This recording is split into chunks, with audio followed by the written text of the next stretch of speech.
Boston heading home with a chance to close this thing out after a Game 5 win on the road. It was a 1-point game in the third. I'm not going to call it a work of art, Steve. Okay. But a win's a win, however you get it. And Boston, I'm likely going to break down how this whole thing turned. To Grant Williams, corner three. All of a sudden, the 1-point lead's 4. Victor Oladipo trying to get to the rim. That's turned away.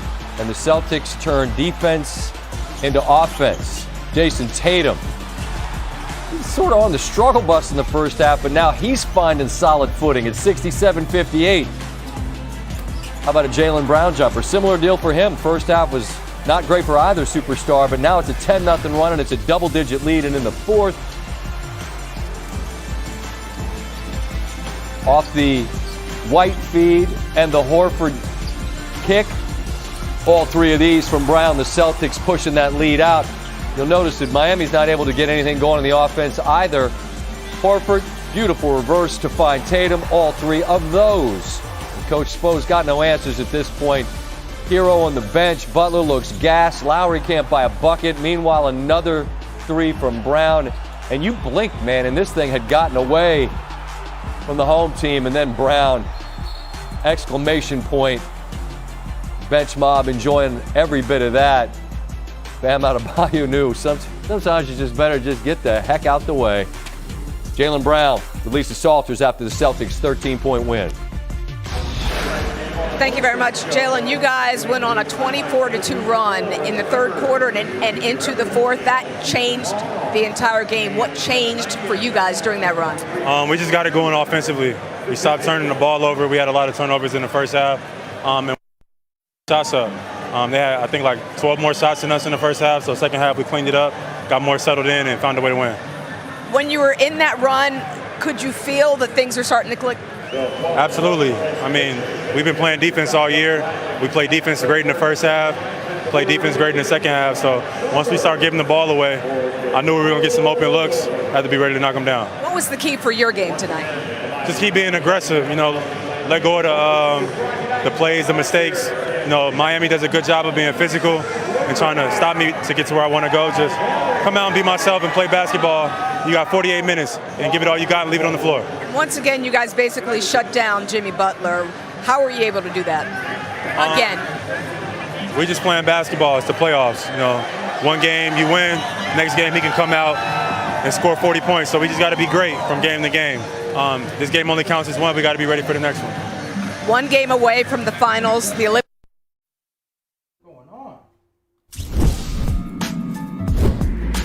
Technical difficulties there. We'll pick it up from there. Tatum and Brown, three little things on this Celtics victory. They went over 20 points each in Game 5. Neither was very good in the first half, as we mentioned, but collectively, it was a second-half push as they take over and win Game 5.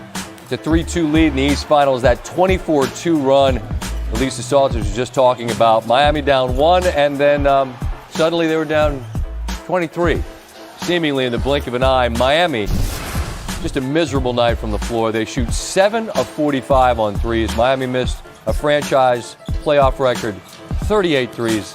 The best three-point shooting team during the regular season, but that has evaporated, and now they need 48 great minutes in Boston to earn a Game 7. Tim Legler in studio with us, and I said to Steve a moment ago, it wasn't a work of art. That's an understatement. But nevertheless, it's your job to pretty this thing up for us.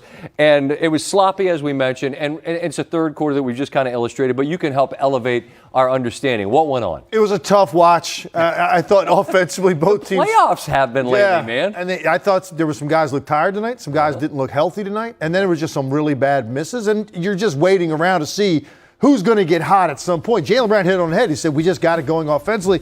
The young legs and the star talent took over, and it was during this key stretch, and I just thought there was some really beautiful basketball played here. And here's where it starts. Jason Tatum's going to drive in and kick, and he's going to do a little Steph Curry here. I call this the pass and chase. He perfected it, right? You pass, and then you continue on to chase the basketball, and he's going to end up in this corner. Now, Strus is guarding him, and I'm sure Strus would love to just go ahead and chase him if he can on this pass. The problem is, as soon as Al Horford catches it, This is such a great play because he immediately puts it back down and takes it to the middle, which means that now Strus is in this weird position. I'm chasing Tatum, but I also have to provide help on the penetration. So he decides to stay. Unfortunately, teammate doesn't realize it. So he's also going to end up in here, which means Tatum now gets this return pass back in the corner because Horford takes it right back to the gut, takes 3 guys there, kick out, and this is where they were starting to pull away and find their rhythm. And I love this one. You want to talk about a big boy screen in the NBA playoffs, this is what it looks like. Take a look at Grant Williams, where he starts. I want you to look at his top foot. He is down here. He's below that hash right there. And you see Jimmy Butler. He's eyeing this up. He figures, hey, listen, Jason Tatum is a long way from the basketball right here. This is going to be a very long pass. He's going to be in a rope to get it to the corner. So he's going to decide to go over the top of this screen and try to chase out here. Watch Grant Williams move on this pick. By the time he finishes up, his body is up one more hash up the lane, making contact with Jimmy Butler. Legal there, though? Like for the Heat fan screaming, that's a legal moving screen? Not right? Necessarily so, Scott. That's kind of a moving screen right there, but it's playoff screen. Okay, That's gotcha. why I said that's a big boy wide screen in Understood. the playoffs. You're not going to get that call. Jimmy Butler thought he could cheat it, and instead that's a rope pass to the corner. So again, the talent taking over for the Celtics. Jason Tatum's playmaking was big throughout the game, but it was this key stretch when their 2 best players found a rhythm. Really the only 2 guys all night that did. And there were no X-factor components for the Heat. Like, where are you going to get it if Butler is not going to play well? Hero's sitting on the bench. Nobody else really capable of going and getting you, 10, 12, 14-point quarter to help out. Tatum and Brown took over the game, and I think at some point they just sensed it. Hey, guys, you want to go home and end it on Friday? Well, let's do it right now because we can squeeze the life out of this team, and they did it during that stretch. And yet, and you and I are having this conversation off air, particularly this round of the playoffs, frankly, has just not been great. We haven't had a whole lot of competitive games where you get down to winning time and it's really up in the air. Having said that, to your point, you're Boston, you have a great second half, and you put yourself in a position where you can end it at home. Yeah. Is there any reason to believe, given what looks like a pretty banged up and exhausted Heat team now heading on the road, is there any reason to believe that Boston does not close this out and make its 22nd finals? For me right now, there is no logical argument you could make for why Miami would win that game on Friday night. And this is weird for me. I'm doing this a long time. I don't think I've ever gotten to a point this deep into the playoffs where I literally have absolutely no idea what I'm about to watch. That's how I feel throughout the last 2 rounds of the postseason. But right now, I feel pretty sure that Boston is going to go home and take care of business on Friday. This is something Stephen A. Smith's going to join us in a bit. Now, I'm curious where he lands on this. I'm going to give you the first crack at it. Every other night, right? And I know Mark Cuban has some comments about it. I mean, the play-in didn't go that long.